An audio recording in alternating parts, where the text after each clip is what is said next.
ఇది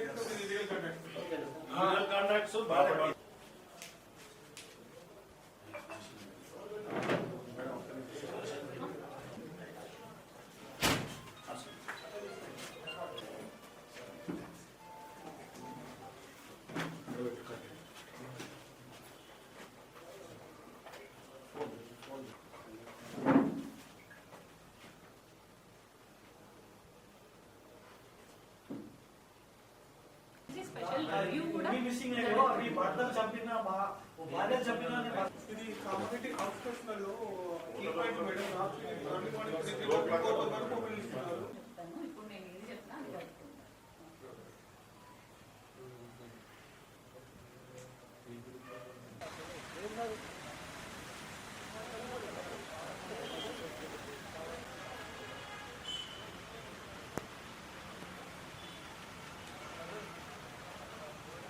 అందరికీ నమస్కారం. ఈ నెల 19th మాకు రాళ్లపల్లి ప్రసన్న నుంచి ఒక కంప్లైంట్ వచ్చింది. లింగాపూర్ గ్రామంలో వడ్ల నిఖిల్ అనే అతను చనిపోయాడని చెప్పేసి. సో ఎంక్వైరీ చేస్తే తేలింది ఏంటంటే ఈ వడ్ల నిఖిల్ అనే అతను ఏ జాబ్ చేయకపోయేది అండ్ తాగుడుకు కొంచెం బానిస. సో ఇంటికి వచ్చి ఇంట్లో తల్లిదండ్రులతో కొట్లాడడం అండ్ వాళ్ళ నుంచి మనీ అది అడగడం అండ్ అక్కతో కూడా కొట్లాడడం ఇట్లాంటివన్నీ చేసేది. సో వాళ్ళ తండ్రి అయిన వడ్ల భాస్కర్, సో వడ్ల భాస్కర్ అతన్ని ఆ రోజు 18వ తారీఖు రాత్రి 11:30కి అట్లా కట్టెతోటి కొట్టారు. కొట్టిన తర్వాత ఇతన్ని హాస్పిటల్కి షిఫ్ట్ చేశారు అండ్ ట్రీట్మెంట్ అయింది. దాని తర్వాత మళ్ళీ తీసుకొచ్చారు అన్నమాట. బట్ 19th రోజు ఎర్లీ మార్నింగ్ 5:30కి మళ్ళీ ఐరన్ రాడ్ తోటి కొట్టి చంపేశారు. సో దాని తర్వాత అతను పరారీలో ఉన్నాడు. సో ఎస్పీ సార్ ఆదేశాల మేరకు ఒక టీం ఫామ్ చేయడం జరిగింది.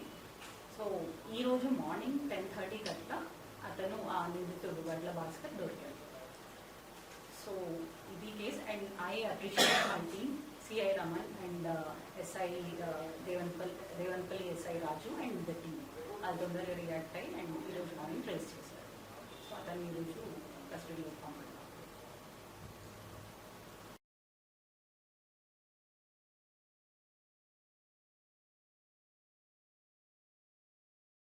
ఏ జాబ్ చేయకుండా కంటిన్యూస్గా తాగడం అదంతా. ఇతన్ని ఇన్ఫాక్ట్ విదేశాలకు కూడా పంపాడు తండ్రి.